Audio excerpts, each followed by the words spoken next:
Okay, so today is week 9. We're going to see word embeddings, right? Embedding models, right? Which is the pre-processing that goes into uh, NLP applications, right? Natural language processing. Uh, so start off. So this is a little outdated. The material that is being considered here technically is a little outdated. Currently, there are uh, slightly different ways to do embeddings. Typically, the idea that you use a fixed embedding layer, right? So the idea that you train an embedding layer separately, and then you use that same embedding for different kinds of tasks, or different models, different architectures, is somewhat outdated at this point. Since transformers have come onto the scene, typically what is done is that you train the embedding layer as a part of your network, right? Put you put an embedding layer in your network itself, right? And then you train the whole network, so the embedding layer also gets trained uh, as you train them, right? But what we are going to discuss today, these concepts are still relevant in the sense that some of the older methods, right? Older methods like using methods that are using LSTMs, GRUs, recurrent neural networks. So they still rely on this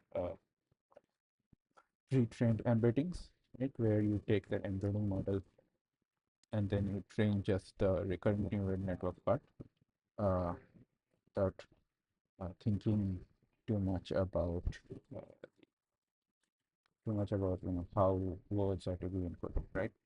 So we'll go through the material, and then I will also briefly discuss some the the current approach with it, right? So the current approach relies on something called tokenization, right?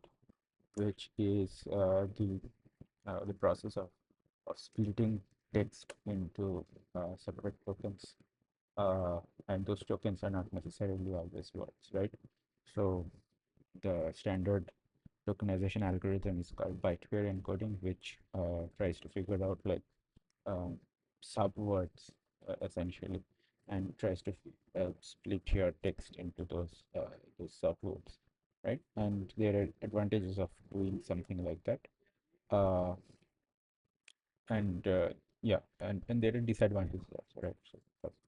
Uh, but we'll go through that at a later point. So for now, uh, we're going to talk about embedding models, right? And to start talk about embedding models, we're going to start off with one-hot representation of words, right?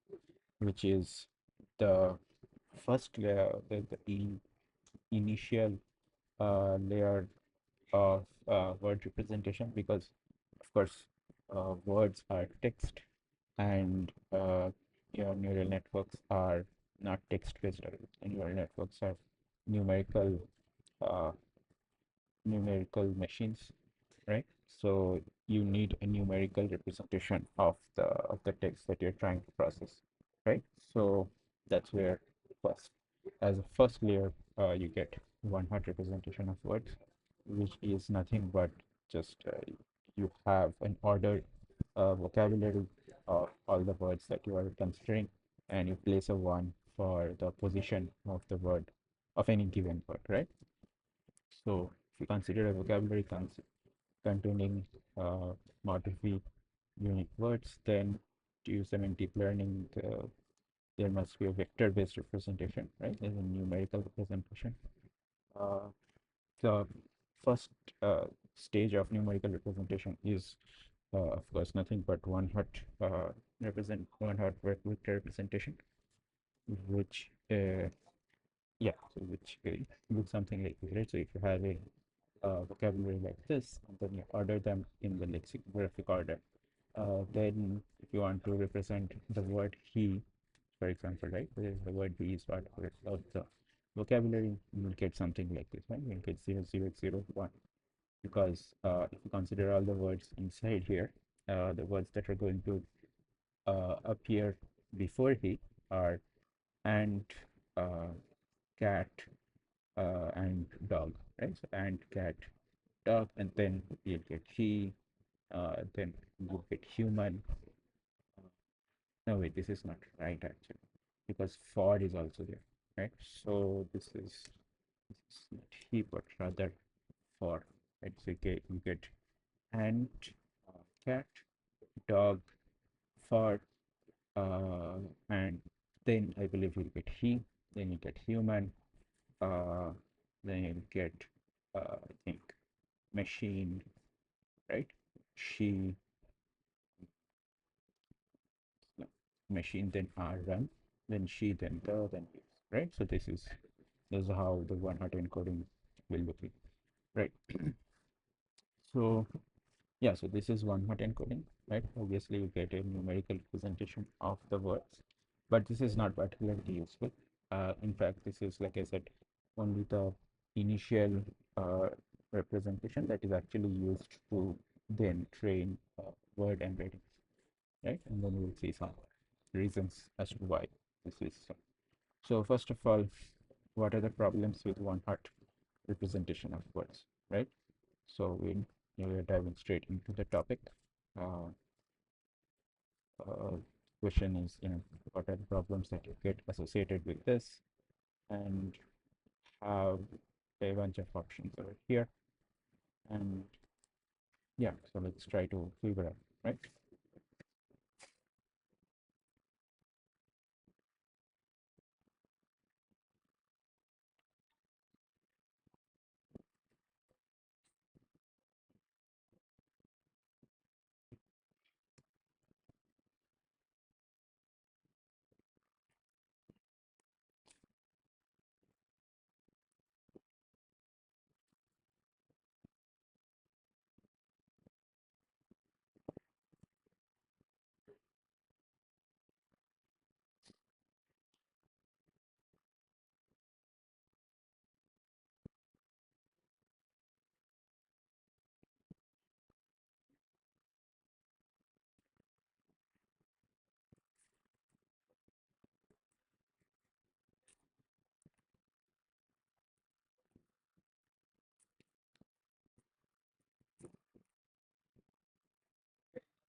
Okay, so yeah. So what are the problems with one-hot representation of words?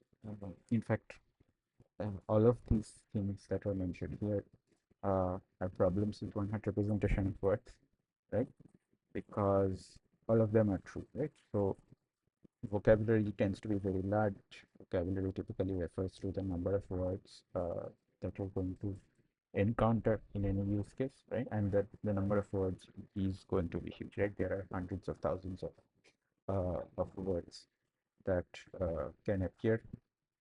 Number two is that it is a very sparse representation, right? Because by definition it is sparse because it is one hot encoding, right? So if there are 10,000 words in the vocabulary, then you're basically having 9,999 zeros and then just one singular one, right? So it is extremely sparse.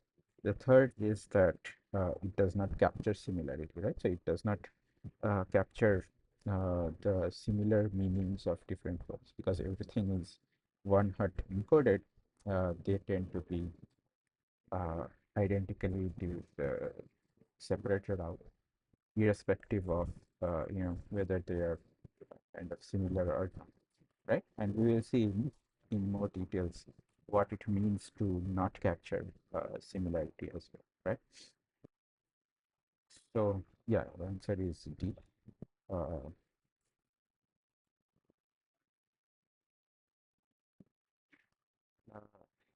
or rather, the answer is all of the above, right? So yeah, Yes. So the now we come to the final part of those problems that were mentioned earlier, right? So given this, so imagine that there is a comfort encoding that looks like this, right? So you have Lily is encoded like this, Jasmine is encoded with this, and Lion is encoded like this, right? And the question is, given this one-hot representation, what is the Euclidean distance? Euclidean distance is nothing but the norm 2 distance, right? So you take the difference of each of the elements and then you square them. You take the square of the difference of each of the elements, you add all of them up, and then you take the square root of the sum, right? So that is the Euclidean distance, the typical way of computing the distance between any 2 points, right? So given these representations, what is the Euclidean distance between Lily and Jasmine? What is the Euclidean distance between Lily and Time? Right? That is the question. So yeah, try to work it out. And once you have worked it out, it will uh, become quite clear why this is not such a good encoding scheme.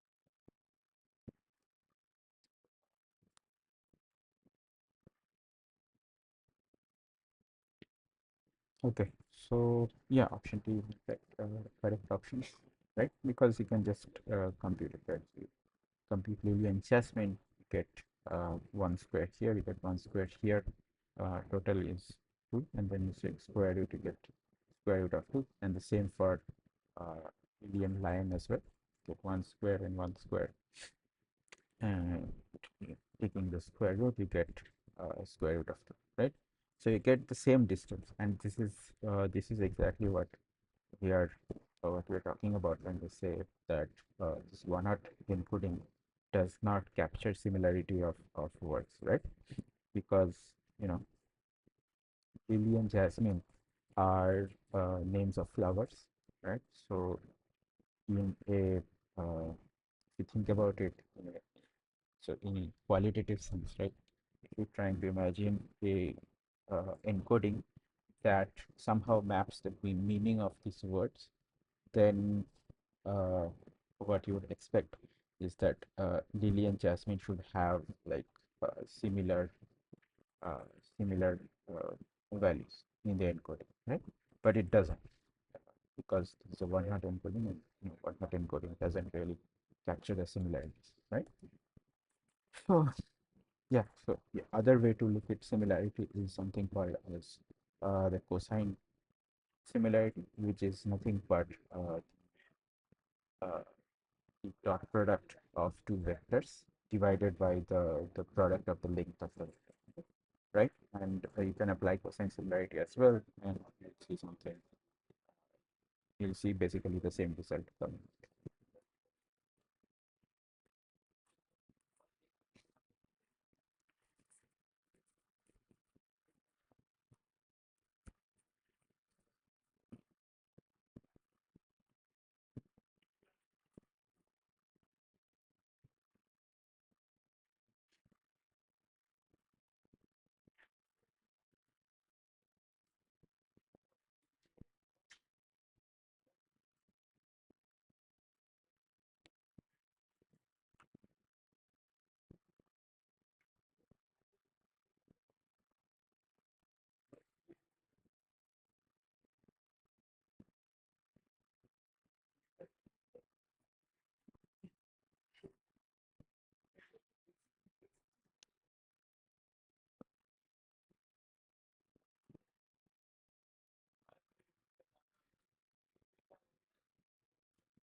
Yeah, so obviously the answer is zero, right? Because if you take the dot product of any of these two vectors, you'll obviously get zero, right? Because you're multiplying the corresponding elements of the two vectors, and in the one-hot encoding, the corresponding element to one in one of the vector will always be zero, and vice versa, right? So for this, corresponding element is zero. For this, the corresponding element is zero, and so on, right?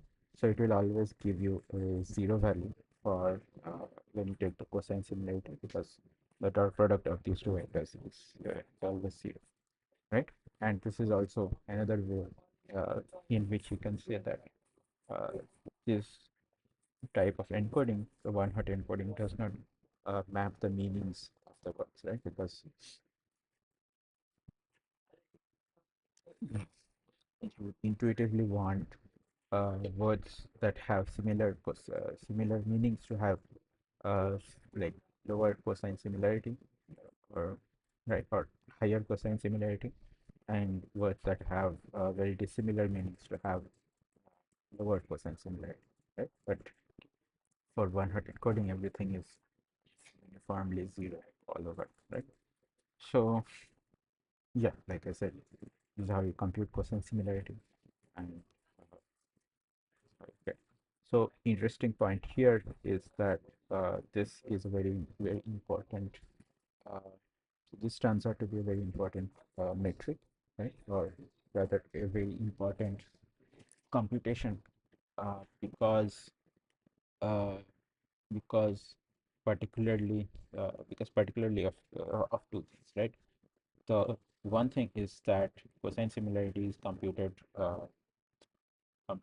essentially by uh, by uh, dot product, right?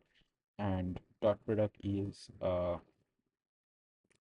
what is dot product is basically matrix multiplication, right? It's a vector dot product. If there's a bunch of vectors, then it's two matrices being multiplied, right?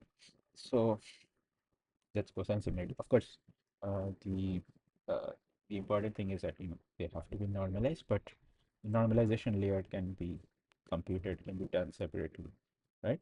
So the idea is that cosine similarity can give you the idea that cosine similarity can give you similarity between two different vectors is very powerful one, and in fact it is actively used in transformer architectures, right?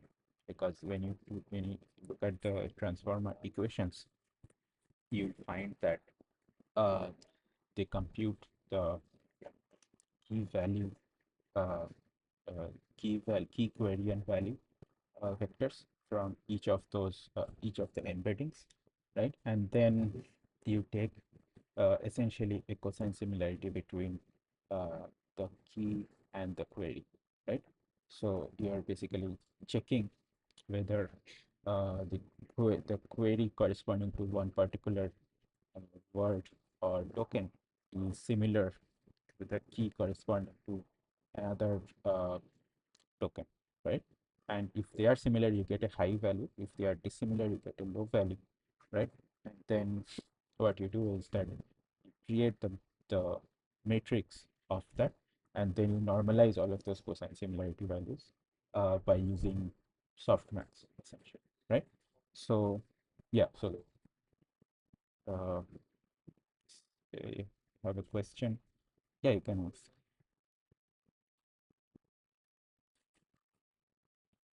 Yes, you have a question? Please ask your question.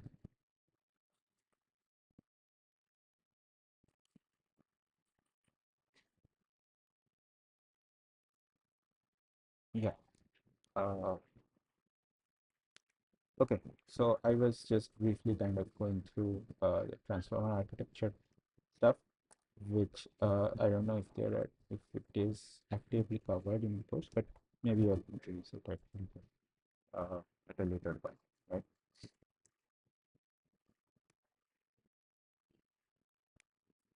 So we'll move on to the next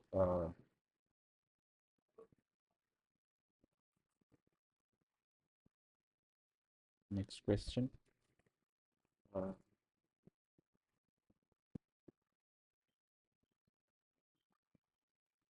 so yeah, so now that we have gone through uh, whatever the initial one-hot encoding stuff, so we look at some of the context-based encoding, right? One of the simplest context-based encoding that you can have is occurrence count models, right? Uh, yeah, so we have uh, let's see. So basically, the occurrence count models are talking about uh, words that occur together, right, frequently within certain particular uh, context window, right? And here you come across the common problem of certain link words, right?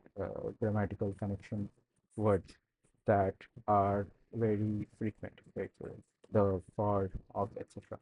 And the question here is, how do you deal with the fact that some of these words are extremely frequent, right? Because if you don't deal with that problem, what will happen is that your data will be extremely biased towards these highly frequent words, right?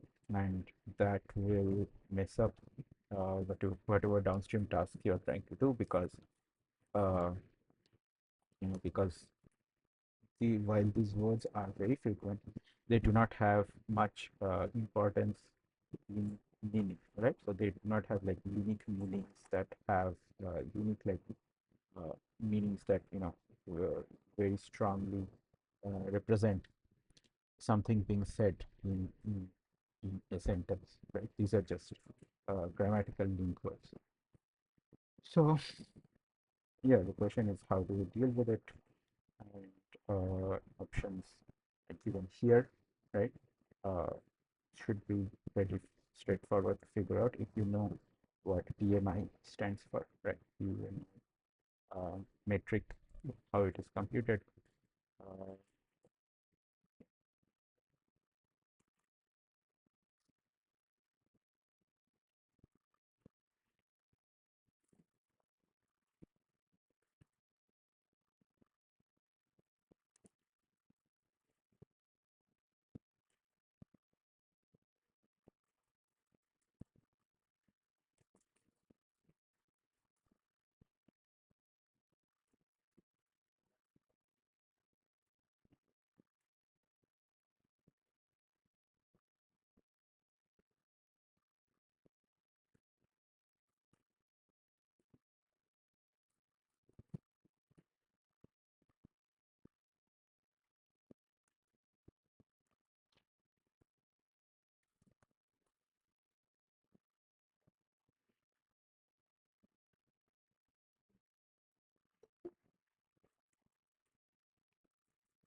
okay, so yeah, so here, of course, the only incorrect option is number one, right? Because if you ignore low frequency words, then what will happen is that your model will become very weak, because low frequency words actually have the most amount of meaning, right? So let's say consider the words like king or queen, right? They appear very infrequently, but they have very strong meanings, right? And the same is true for a lot of uh, different words like that, right? So if you ignore the low frequency word, essentially what will happen is that you're going to throw out most of the meaningful words, and then you'll be left with pretty much grammatical garbage, right? Which does not amount to anything. So obviously you cannot do that, right? So what you can do, of course, one thing, the simplest solution is that you just threshold the frequency counts, right? So you use a threshold T. The other thing is that you apply something like PMI, right? Which is a probabilistic count, right? Using conditional probability, you essentially normalize for the count of high frequency words, right? Because here, if you take the count of, word and context appearing together divided by the count of word, and then you normalize it by the frequency of the context, right? So if this is very high, you'll get normalized, right? If this is very high, then this will be very high in the get normalized values, right? So yeah, it doesn't, basically it works in both directions, right? So if you have a very low frequency word, that value will get boosted up because you'll be dividing it by a low frequency over here, right? And then if you have a high frequency word, that value will get lowered because you are dividing with a high value of probability, right? So yeah, it solves actually all of the problems together, right? But of course, the problem is that it's a co-occurrence based model, right? Which has it, which has their own associated issues, right? Which is being explored here. So what are the drawbacks associated with PMI, right? So PMI, like I said, is a co-occurrence count based model where you count the co-occurrences of words and context, right? Word and context being two different words. Uh, Essentially, what you will get is like a symmetric matrix, right? Because if you switch the word and context, you should get essentially the same numbers, right? So yeah, but uh, fact that it forms a matrix itself should tell you something about the drawback of this method, right?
Hello. Yes. Sir, like what actually is context? Like whenever we see, let's say 10 by 10 words matrix, we create we fill down the values. Then we say that this could be the corresponding representation of a word. But what do we mean by corresponding representation of a context? Uh, so in NLP, right? What you are dealing with are these essentially strings of words, right? And basically, at any point of time, you are looking at a particular word, and everything around it forms the context, right? And of course, that means that the context are also different words, right? So in this particular case, like co-occurrence count-based model, essentially what you will have is that the word, the so-called word, and the context, they are both two different words, right? And if you try to build the co-occurrence matrix, what you will get is a symmetric matrix, right? Because if you switch the word and the context, right? So if you switch uh, whatever uh, word you are using as the word and whatever word you are using as the context, and then you switch them around, you'll get the exact same number, right? Because it doesn't matter in what order you observe them. Uh, you are just counting if they occur together, right? You're just counting the number of times that they occur together, right? So yeah, so they it's you say word and context to try and differentiate between like two different words, but essentially you are just counting how frequently two words appear together in the text, right? So something like that.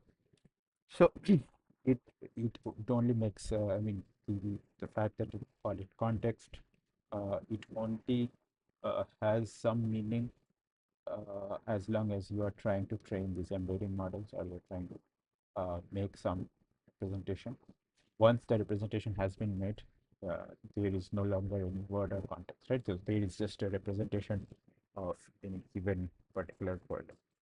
So yeah, so coming back to PMI, uh, problems with PMI, of course, is everything that has been listed here, except the bias part, right? Because I've already covered that it corrects for the high frequency bias of words, right? So obviously grows with the size of the vocabulary. And the problem is that it not only does it grow with the size of vocabulary, it grows in a quadratic sense, right? Because the matrix is, if there are n words, then there are n square possible co-occurrences, right? So if you have uh, if your vocabulary is n words and then you're increasing it, then your co-occurrence model just blows up like that, right? And of course, it's high dimensional, and uh, it is very sparse also, right? Because uh, the words, not all words occur in relation to every other words, right? Because certain words only appear in certain contexts, and they are related to other words that appear in similar contexts apart from the link words, right? Grammatical link words. So so most words have actually no relation to most other words, right? Which means that those co-occurrence values will be either zero or they will be very close to zero, right? And thus, what you will end up with is this giant matrix that most of the values are zeros or negligible, and it's very high dimension. It's n square, uh, the size of the vocabulary, right? So yeah, because PMI is computed for all word pairs in the vocabulary, most words don't appear with most other words, so it is sparse.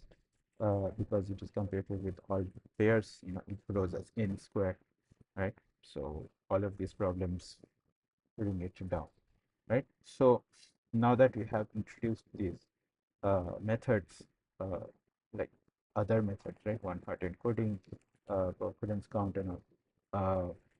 The main idea behind introducing these methods first is to kind of uh, set the stage for what we actually require from an embedding model, right?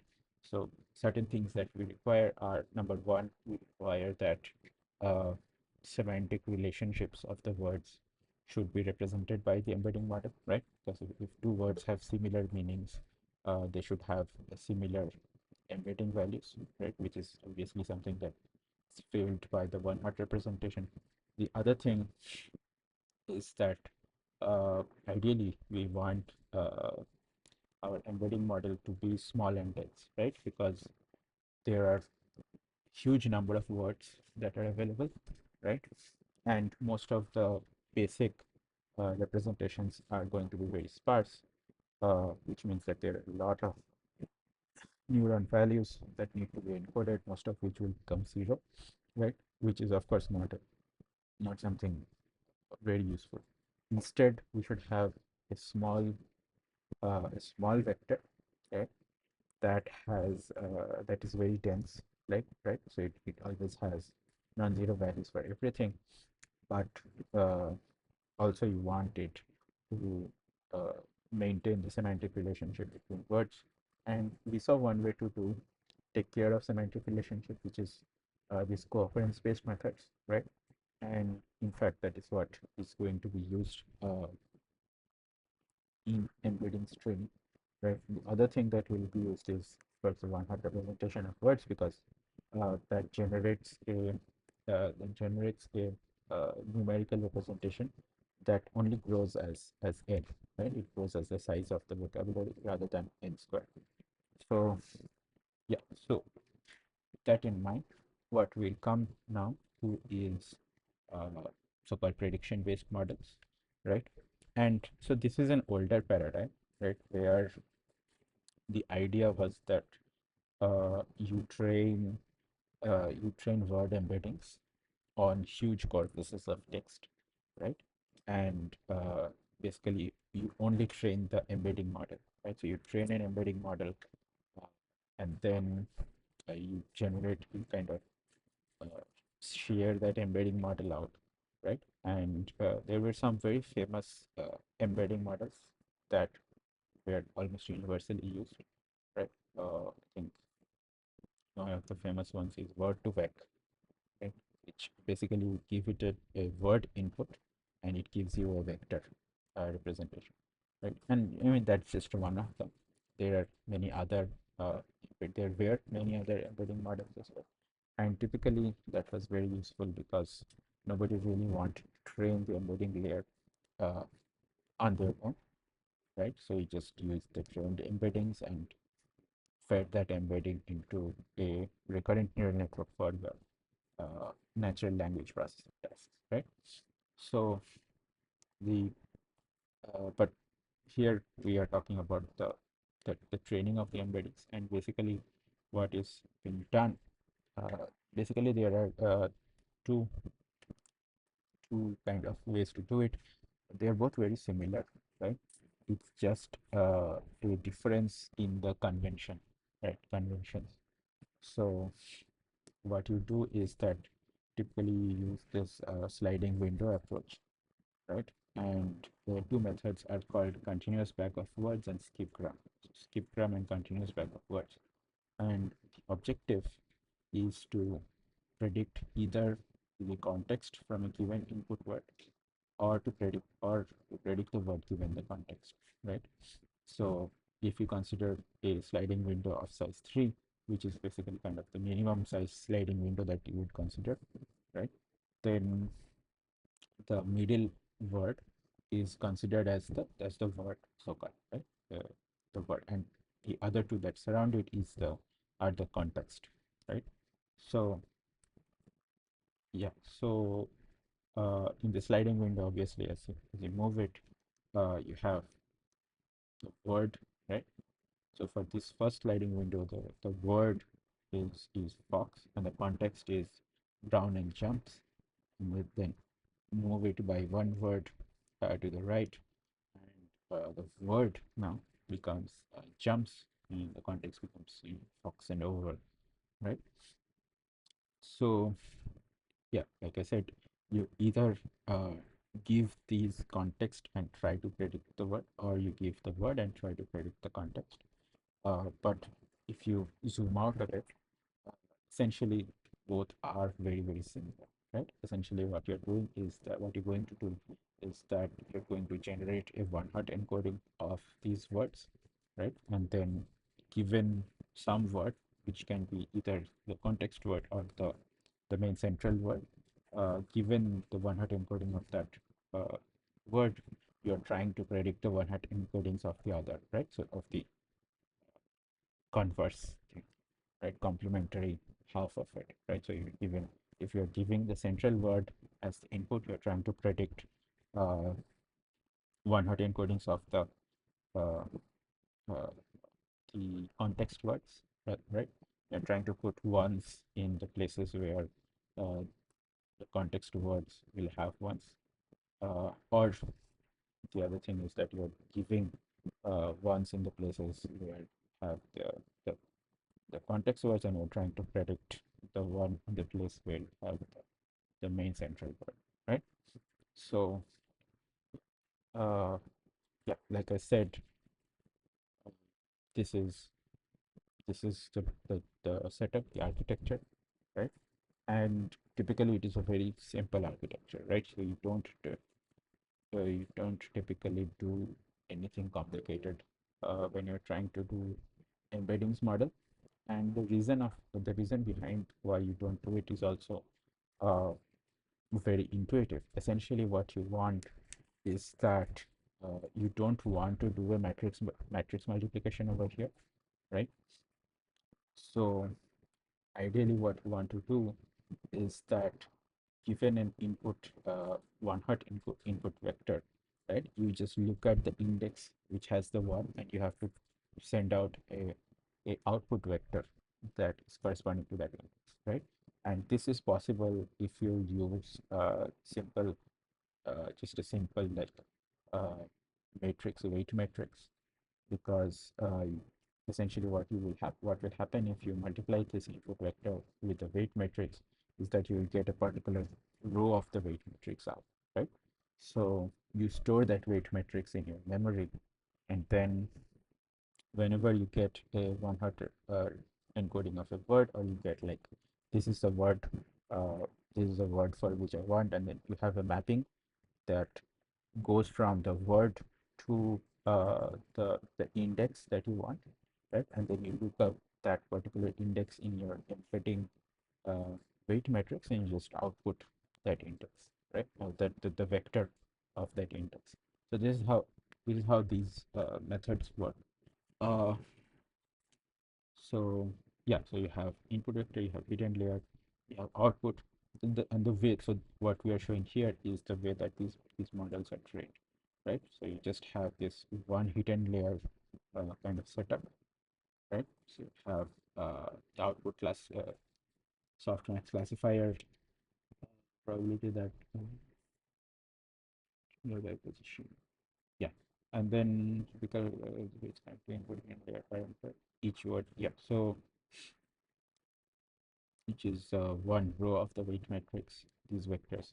And these vectors that form this weight matrix, they are called as the word embeddings, right? So essentially, if you have like a 10,000 length vocabulary, and you're trying to train a 300 dimension embeddings, what will happen is that you'll have a 10,000 by 300 weight matrix, right? And each of the rows of that 10,000 by 300 weight matrix is one particular vector embedding that corresponds to that particular word at that index, uh, word represented by that index, right? And that's how the lookup becomes very fast, right? So, um, yeah, and like I said, you just train it as a normal neural network using using the word context pairs, right?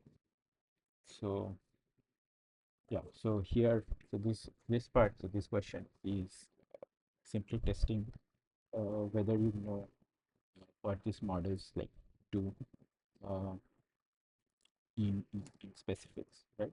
So given skip-gram model predicts for a given input word, skip-gram predicts the context for given context words, continuous bag of words predict the output, right, the central word. The question is whether this is true, right? And of course, you can figure out that if one is true, then both of them will be true because, like I said, skipgram and CVOW are complementary to each other, right? When it comes to predicting context and word. So yeah, so if you know what they do, then it becomes very simple.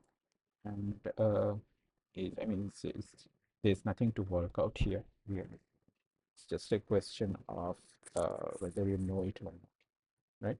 It's just a knowledge-based question. And in fact, in a lot of you'll often come across these things because obviously you have to know about these systems if you're trying to work with them, right? You need to know what does what. Uh,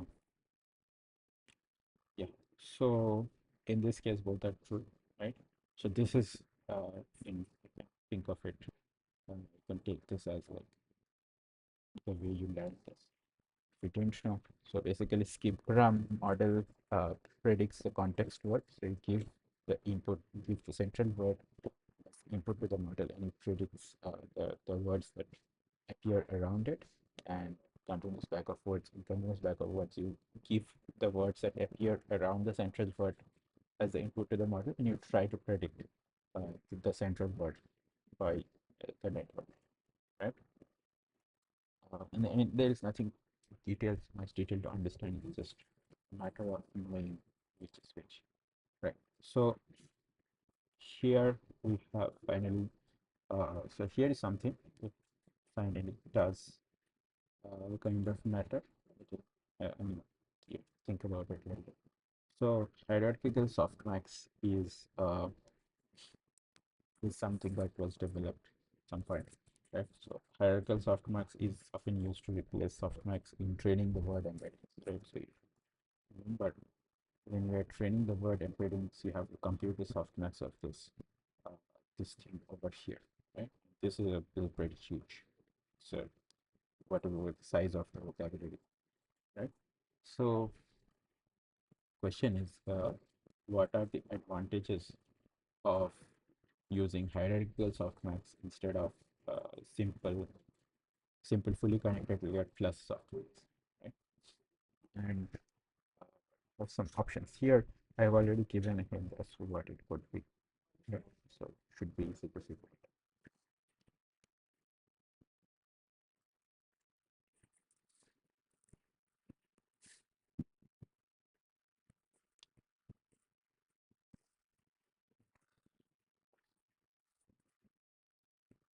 So in hierarchical softmax, you basically try to compute the correct output in a hierarchical fashion, right? It's like a tree, binary tree will switch from one to another, one side to other, depending on certain relationships that you compute at the nodes, right? So that's how you compute like final output in a hierarchical software.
Okay, so yeah, so the main advantage of using so-called hierarchical softmax is efficient computation of the probability, right?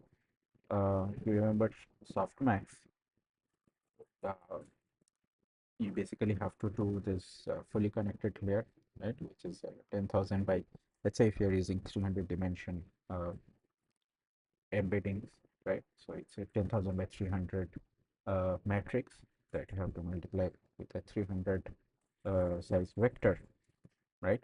Which is has like 10,000 times 300 computations, right? And then once you have that 10,000 size uh, matrix vector output, you have to apply softmax on it, right? Which is for which you have to basically do um, exponent on all of those 10,000 values, right? You have to compute the sum of all of those exponents, and then you have to divide all of those 10,000 values, exponent values by the sum, right? So there is a lot of computation that is involved in the process. Of course, this is only relevant uh, for the training. Right? I mean, it's mainly relevant for the training. It is relevant for inference also if you are having uh, if you're basically trying to go from word to another word, or like a sequence of words to a sequence, another sequence of words, because you have to decode the output finally, right? So yeah, it's relevant in that case as well. Uh, so instead of doing that, if you do so-called hierarchical softmax, essentially what you do is build this binary tree, right? And at each node of the tree, uh, each of these nodes, what you have is a certain vector, right? And then what you do is the, each of these vectors that appear on these nodes, they are of the same size as the embedding dimension, right? So if the embedding is a 300 dimension vector, then each of the vectors that are stored on these nodes, they are also 300 dimension vectors.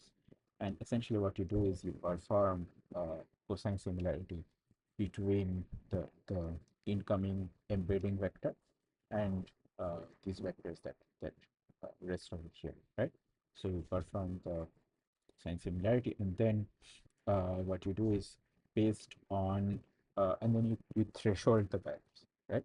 So you threshold them to 0 or 1, right? So if your threshold is crossed, you go in one direction, right? So if you cross, if you're above the threshold, you go in one direction, and if you're below the threshold, you go in the other direction, right? So here is for example, here is one example, right? Essentially, so you take the embedding for this word on, right? And you apply it with u0, right? Which is the root node. So you compute cosine similarity here between uh, use the vector at u0 and the embedding of on, and then you threshold the value. Let's say you get you cross the threshold, you get to 1. So because you have gotten 1, you take this left path, right? And then you apply the same thing at u1. You do the same thing at u1. So there is a vector stored here that is of the same dimension as the embedding. So you apply cosine similarity and then threshold the value. And let's say the threshold gives you value of 0. So because you have not got 0, you go in the other direction, right? So you go towards the right. And then finally you do the same thing at this node as well, u3, right? And apply cosine similarity between the vector stored here and the embedding of the word that you're looking for on. So you do that. Let's say you get 0 again. So you go to that one, right? And then finally you have appeared at a leaf node, so-called leaf node, right? So these are terminologies of trees, tree data structures, right? Leaf node is a node which does not have any children, right? So each of these nodes that are not leaf node, you'll see that they have uh, at least one or two children, right? They have at most two children because this is a binary tree, right? So a leaf node is one that does not have any children, right? And once you have reached a leaf node, you have basically decoded your output, right? Essentially, in this case, let's say you have uh, vocabulary of size 8, right? Uh, or rather, I think vocabulary of size 7, right? No, sorry, 8, right? Because yeah, so uh, this is a complete binary tree, right? It has three levels essentially. This is a group, is the middle level, is final level, and then it has 8 leaf nodes, so it can represent 8 words, right? And uh, the good thing about this uh, hierarchical softmax is that the depth of this tree is logarithmically the size of the vocabulary, right?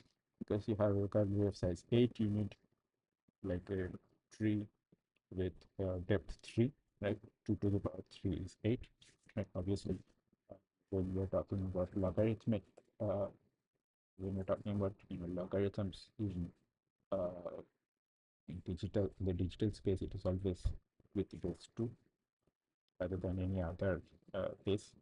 It's not in the natural logarithm or the base 10 logarithm, right? It's base 2, right? So yeah, so you have uh, you have log log 2, log 8 levels, right? And you have to traverse these levels essentially, right? Which means that you have to traverse a log of mod v. Mod v is the size of your vocabulary, then traverse log mod v levels, right? Which means that the number of cosine similarity computations, right, the matrix vector products that you have to do is much smaller than I mean, the number of computations that you have to do is much smaller than the number of computations you would have to do in a straightforward decoding scheme, right? Because remember that when you multiply a 300 length vector with a, let's say, 10,000 by 300 size decoding matrix, the number of operations is 10,000 times 300, right? But here, because that 10,000 size decoder, right? Essentially, you are finally going to decode uh, among 10,000 points, right? So your 10,000 is going to rest over here, right? So you're going to have 10,000 leaf nodes, and to have 10,000 leaf nodes, you need a tree of depth log 10,000, right?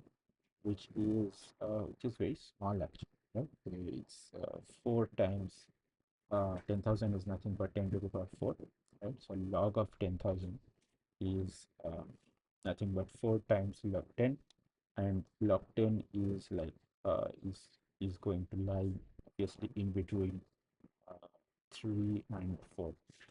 Because 2 to the power of 3 is 8 and 2 to the power of 4 is 16, right? So you're essentially looking at a tree that has the depth of like 4 times 3, like 12. It has a depth of let's say 13, right? So it's yeah, so it's basically, you know I mean, it will have a depth of something between 12 and 16, right? uh but that's great, right? Because now what you have to do is the number of computations that you actually have to do, right? So if you count the number of computations, each of these cosine similarities, right? So each of these cosine similarities has as many computations as the size of the embedding, right? So this one, so if your embedding size is 300, then this cosine similarity for this you have to compute, like, the number of computations is 300. Then for this, number of computations is 300. For this, the number of computations 300, so on, right? So if we go back to the case where vocabulary size is, let's say, 10,000, and the number of embedding size is 300, right? So the number of computations you actually have to do in this hierarchical decoding is 300 times the log of 10,000, right? Which is very, very, very small compared to 300 times 3,000, 10,000, which you would have to do in the straightforward matrix vector product scheme, right? So yeah, so that's the main kind of advantage you get by this representation. Uh, the other thing to note is that it does not actually affect the number of parameters that are needed in the output layer, because remember that in the previous scheme, basically you have a matrix that is of size 10,000 by 300. So that's the number of parameters that you have. Here, instead of having a matrix like that, you have a set of nodes, right? And if you know something about binary trees, you'll realize that the number of nodes that you have over here is typically going to be like 1 minus the number of nodes, the number of leaf nodes that you have, right? So here in this case, you have eight leaf nodes, and you have 7 nodes, right? That's what happens in a complete binary tree, right? You can have fewer uh, leaf nodes if, for example, you had 7 leaf nodes totally, then you would have the same number of nodes, right? Um, the same, rather, yeah, no, you have 6 nodes, right? So let's say you had vocabulary size was 7, then one of these will be gone, right? And then this one, it's not necessary for this to have this kind of connection, so you get rid of both of this. This one will become your new leaf node, right? So this one will be leaf node, these 2 leaf nodes, and then these 4 leaf nodes, and that's like, so totally you would have 7 leaf nodes, and then what are the non-leaf nodes? You would have 1, 2, 3, 4, 5, and 6, right? So you'll always have, if the size of the vocabulary is n, then the number of non-leaf nodes is always n minus 1, right? And remember that each of these non-leaf nodes has a vector of the same size as the embedding, right? Because you have to compute the cosine similarity between this vector and the embedding that you get as an input. So you basically have n minus 1 times the embedding size, which is essentially the same as, n minus 1, you have basically mod v minus 1 times the embedding size. That is the number of parameters that you have to store, which is essentially the same as mod v times embedding size, right? Which would be the number of parameters in a matrix vector product based decoding scheme, right? So there is no change in the number of parameters.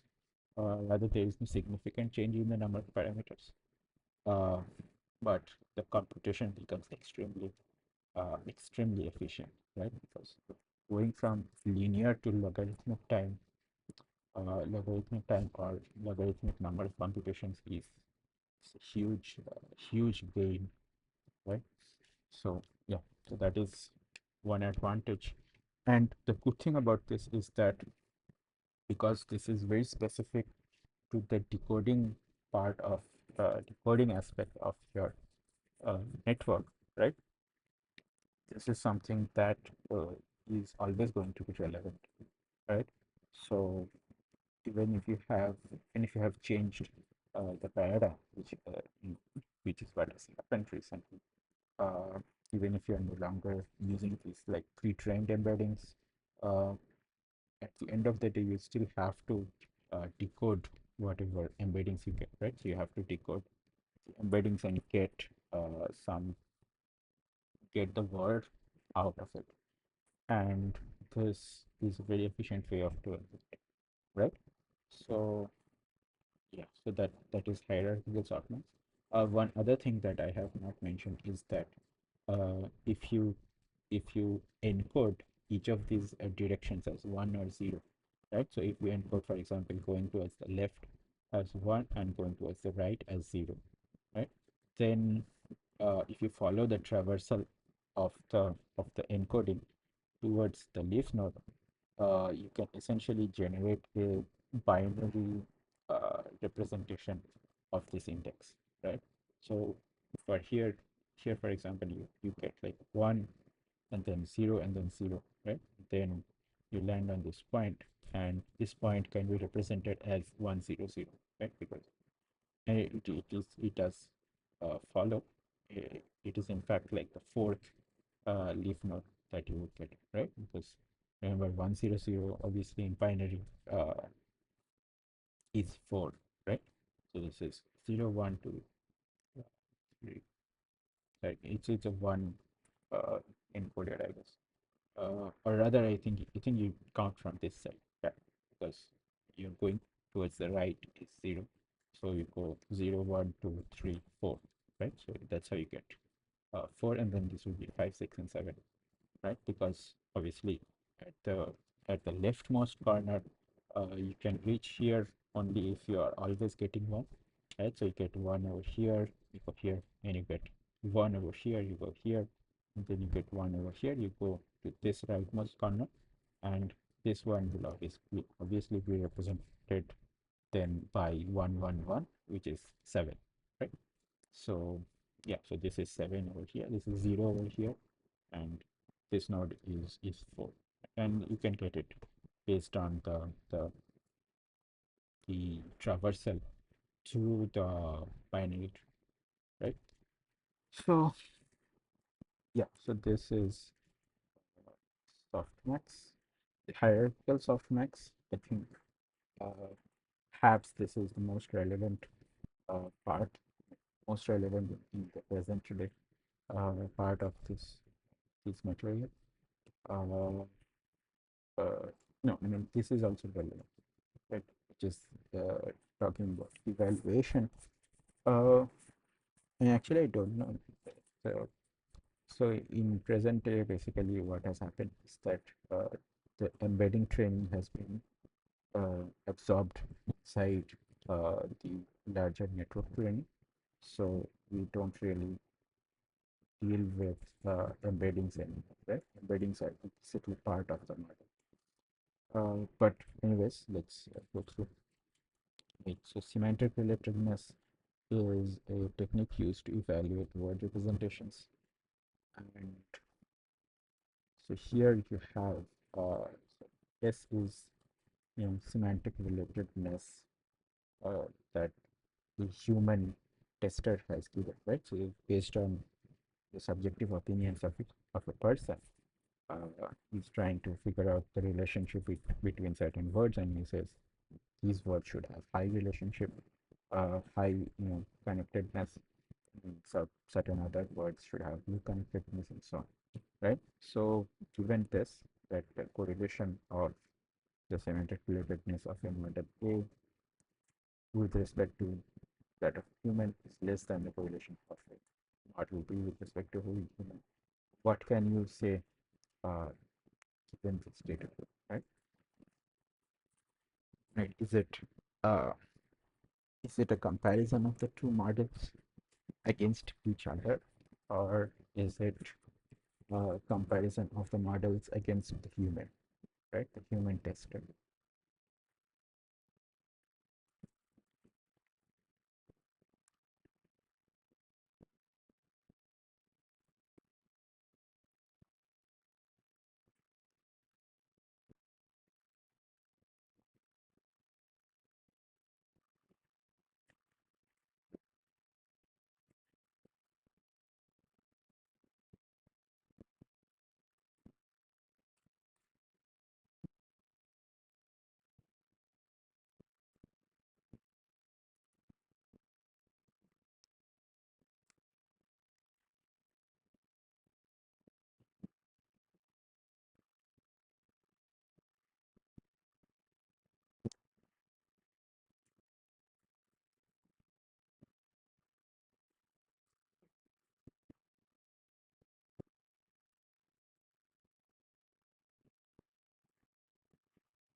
Uh, so in this example, specifically, we are basically comparing the two models against each other, right? The basic idea is that uh, the human, uh, whatever you get from the human tester is like the gold standard, right? Because that's what you're trying to emulate essentially, right? The inherent meaning that we ascribe to words, but the connections that we find between words. That is what you're trying to actually kind of emulate and figure out. And essentially, if the correlation of a certain model is high with respect to whatever you get from the human tester, that means that that model is better in some sense than if it is low, right? Because what you're trying to kind of implicitly uh, implicitly understand is this semantic relatedness uh, is how human beings understand language, right? That's why the, that's why it is called as natural language processing, right? So, so yeah, so this is that's that. Then we can improve something. Uh,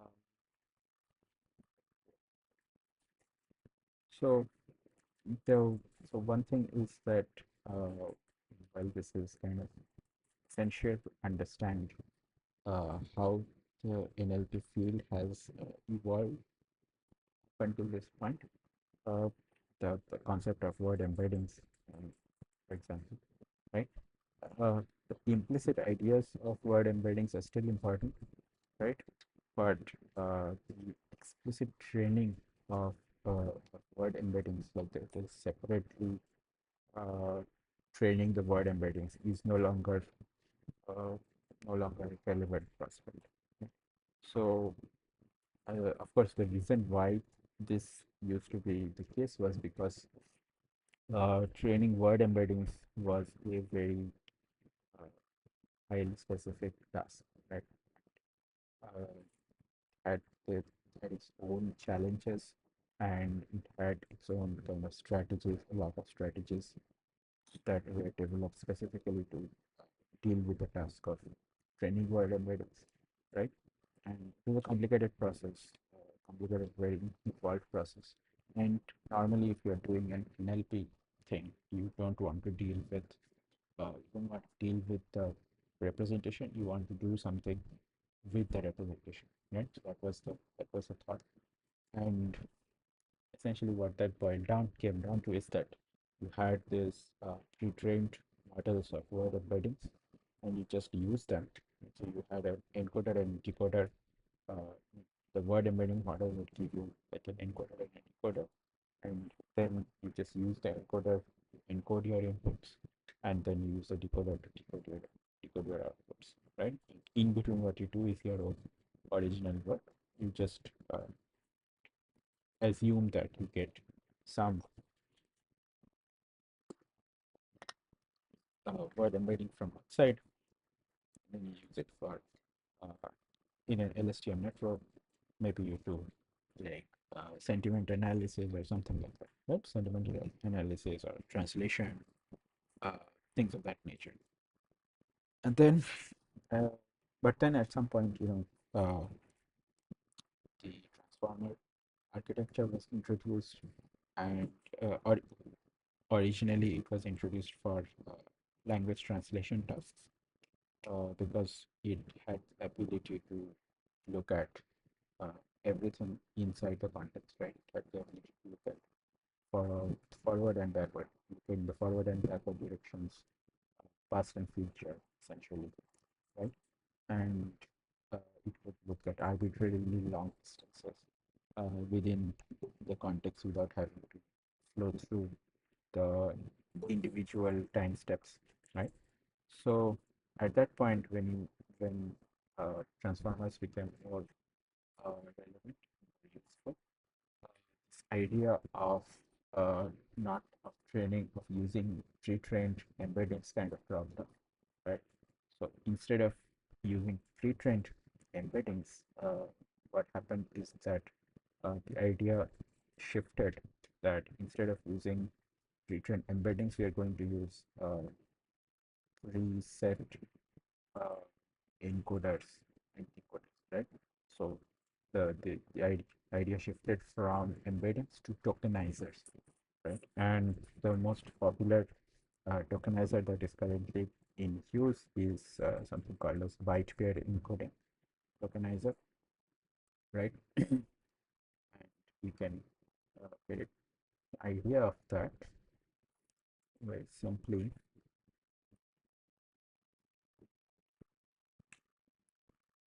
Yeah. So there's thing called as a byte pair encoding tokenizer, and what it does is that it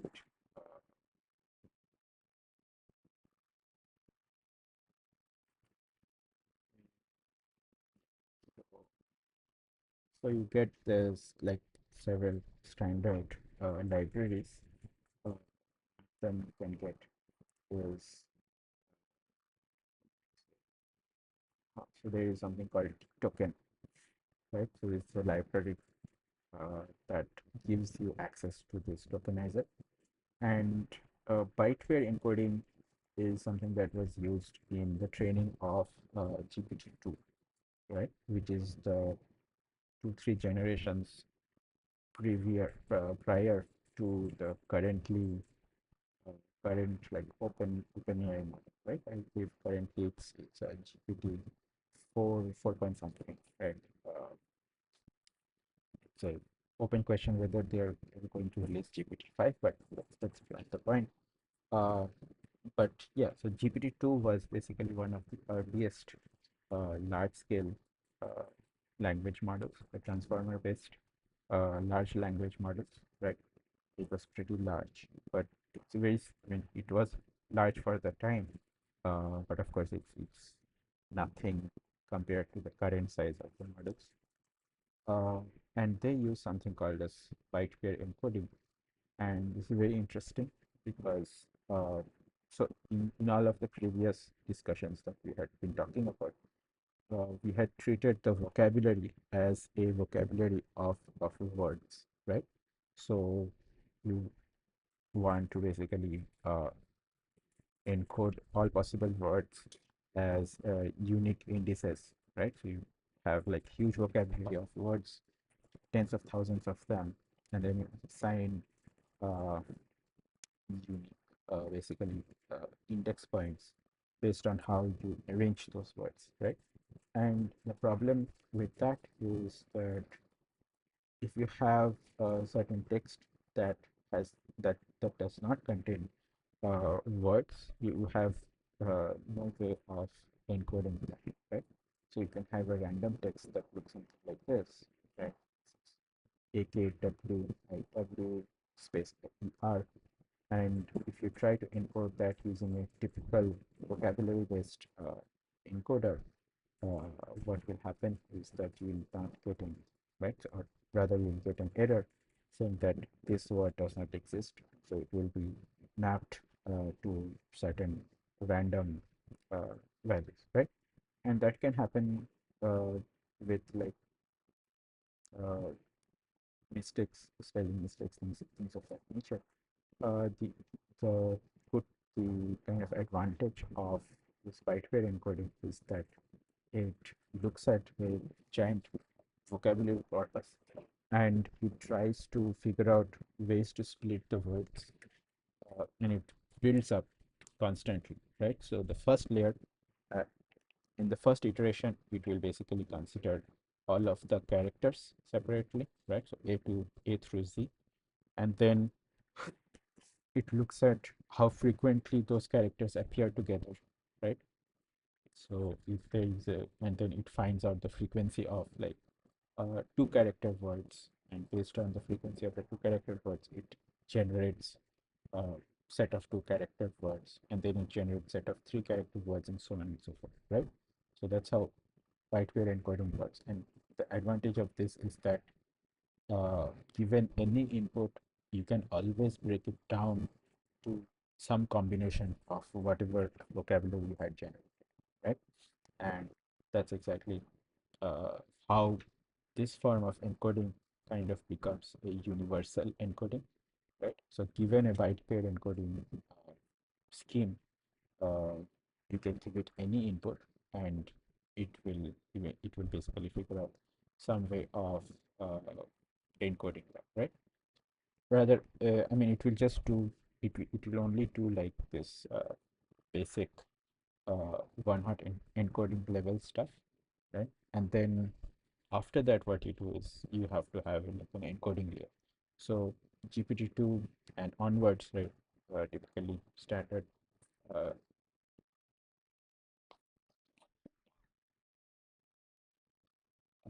what they do is that they don't use this. They don't use.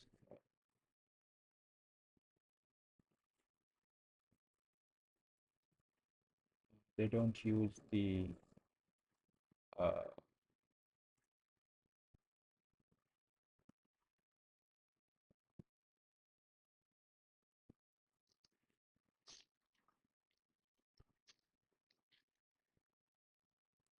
yeah, so they don't use the standard pre-trained uh, and embeddings. They have it as part of the network structure itself, right? Can do it. Uh, yeah, so you can look. If you look at typical GPT like architecture, right? Transformer-based GPT architecture. Mm. If you look into this architecture, so this is a code for GPT-2 like architecture. Uh, the, yeah, to the GPT model, you will see that what we do here is that we set up this embedding layer as part of the network. So this nn.embedding does your embedding, right? And then at the final uh, point and at the out point, have a simple linear layer which goes from the embedding dimension to the vocabulary size dimension, right?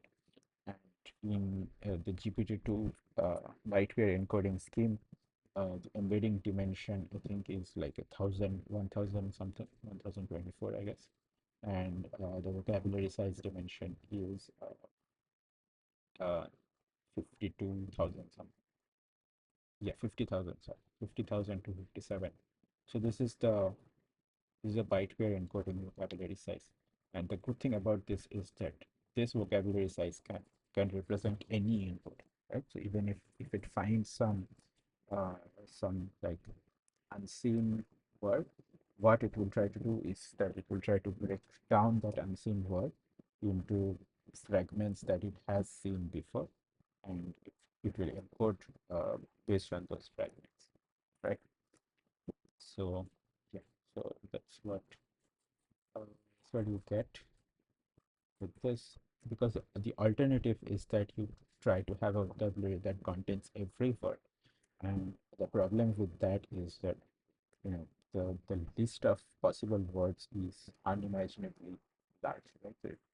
Like hundreds of thousands of words, maybe even like millions of words, right? You don't really know, because words can always be extended, right? So you have study, you can extend it, studying, studied, you can make all sorts of combinations uh, with different prefixes and suffixes, and to become like very, very large set of words, right? So it is not practical to actually try to cover every possible word in the vocabulary that you can encounter. And the problem, you can't even leave them out, because if you leave out certain words, those could be meaningful words that you are leaving out, and now your model is not as powerful as it would be, right? So this sort of encoding kind of finds like a good solution to this problem. So this is briefly something just I wanted to show. I think that is that is it for this session. Right, covered all the material that I wanted to cover. If you have questions, please. Otherwise, uh, we are done. You can look into here if you want to get a somewhat better understanding of what I was talking about at the start of the session.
Uh, okay, there doesn't seem to be any further questions, in which case this meeting is ended, right?